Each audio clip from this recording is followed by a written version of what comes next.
അച്ഛാ, ആ അമ്മ വിളിക്കുന്നുണ്ട്. ചായ എടുത്ത് വെച്ചിരിക്കാം. ആ ഈ നാട്ടിൽ എന്തൊക്കെയാ നടക്കുന്നത്? എന്തിനും ഗവൺമെന്റ് പഠിച്ചിട്ട് കാര്യമില്ല. കുടുംബത്തിൽ കാര്യങ്ങൾ എങ്ങനെ പോകുന്നു വീട്ടുകാർ ശ്രദ്ധിക്കണം. ലഹരിയിലൊക്കെ വീണ് ഓരോരോ കുഴപ്പങ്ങൾ സ്വയം വരുത്തി വയ്ക്കുക. എന്താച്ചാ, ഇന്നും ലഹരി വേട്ടയെ പറ്റി വാർത്തയുണ്ടോ?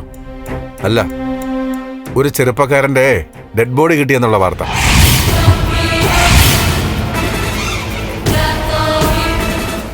എന്താച്ചാ? ടച്ചോട്ട് കാവനടുത്ത് ഒരു ഒഴിഞ്ഞ പറമ്പിൽ കുഴിച്ചിട്ടിരിക്കുകയാണെന്ന്. കാട് പിടിച്ച സ്ഥലം വൃത്തിയാക്കി വീട് വയ്ക്കാൻ ബേസ്മെന്റിന് തറ മാന്തിയപ്പോ 25 വയസ്സ് തോന്നിക്കുന്ന ഒരു ചെറുപ്പക്കാരന്റെ മൃതദേഹം കണ്ടത്രേ. അധികം പഴക്കമില്ലാത്ത നിലയിലാ ബോഡി ഉള്ളത്.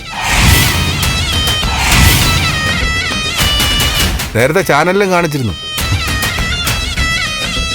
ചീത്ത കൂട്ടുകളിൽ വല്ലതും പോയി ചാടിയതായിരിക്കും. എന്തായാലും ആളെ തിരിച്ചറിഞ്ഞിട്ടില്ല.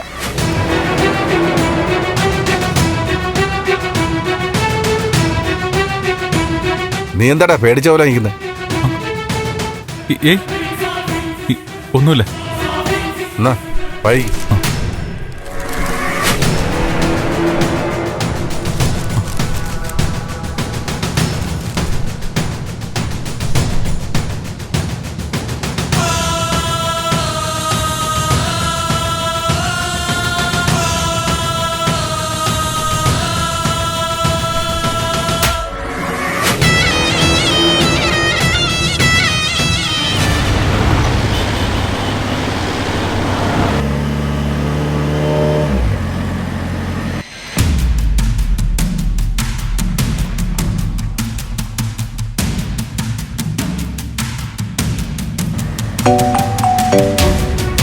ആ നന്ദ, എടാ, നീ എവിടെ കേവനെ?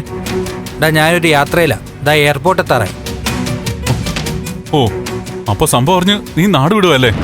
എന്ത് സംഭവം? ഞാനൊരു ക്ലയന്റിനെ പിക്ക് ചെയ്യാൻ വേണ്ടി വന്നതാ. എടാ, അപ്പൊ നീ ഒന്നും അറിഞ്ഞില്ലേ? എടാ, തച്ചോട്ട് കാവനടുത്ത് ഒരു ബോഡി കുഴിച്ചിട്ട നിലയിൽ കണ്ടെത്തിയെന്ന്. നമ്മുടെ ഋഷിയുടെ ആയിരിക്കോ? ഒന്ന് നിർത്തറ. ഞാൻ ആ വാർത്ത കാണുക മാത്രമല്ല, ആ സ്ഥലത്ത് പോവുകയും ചെയ്തു. അത് ഋഷിയുടെ ബോഡിയൊന്നും അല്ല. ഓ, ഉറപ്പാണോ? പിന്നല്ലാതെ. നമ്മൾ ബോഡി മറവ് ചെയ്തതിന്റെ ഏകദേശം അടുത്ത് തന്നെയാ. ഞാനും ആദ്യം പേടിച്ചു. പക്ഷെ ഇത് തൊട്ടടുത്തുള്ള പറമ്പില്ല. ഈശ്വര, ഇപ്പോഴൊരു സമാധാനമായത്. എടാ, ഇങ്ങനെ പേടിക്കാതെ. ആവശ്യമില്ലാത്ത പേടി കുഴപ്പത്തെ കൊണ്ടുപോയി ചാടിക്കും. അല്ലടാ, അച്ഛനാ എന്നോട് ഇങ്ങനൊരു ബോഡി കണ്ടെത്തിയാരും പറഞ്ഞത്. എന്റെ മനസ്സിൽ എപ്പോഴും ഈ വിഷയമല്ലേ ഉള്ളൂ. ഞാനിങ്ങ് ഞെട്ടിപ്പോയി. നീ കൊളോ ആക്കല്ലേ നന്ദ.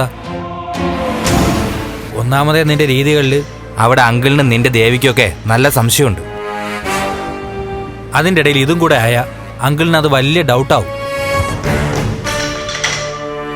നന്ദ, നിന്റെ മാത്രമല്ല എന്റെയും കൂടെ ജീവിതം അത് ഓർമ്മ വേണം.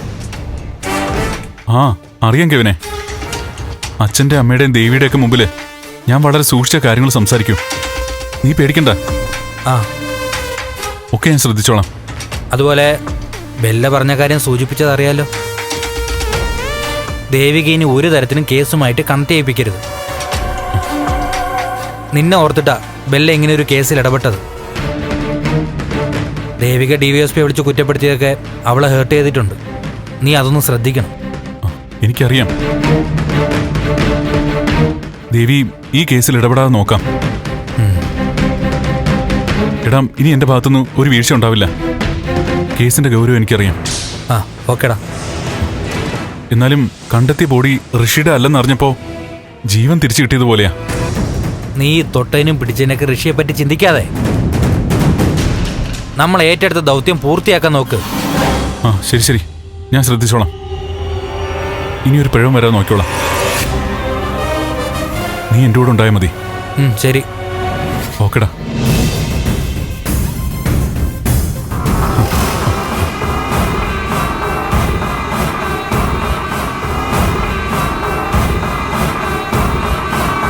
അപ്പൊ അതാണല്ലേ കാര്യം? അല്ല, അത് വേണ്ട, ഒന്നും പറയണ്ട. ഞാൻ കരുതിയില്ലായിരുന്നു എന്നെ മറിച്ച് ഇങ്ങനെയൊക്കെ ചെയ്യുമെന്ന്. ഈശ്വര, ഞാനിതെങ്ങനെ സഹിക്കും? ഒരിക്കലും പ്രതീക്ഷിച്ചില്ല, ഒട്ടും പ്രതീക്ഷിച്ചില്ല. ദേവി, ഞാൻ വേണ്ട, കള്ളം പറയണ്ട.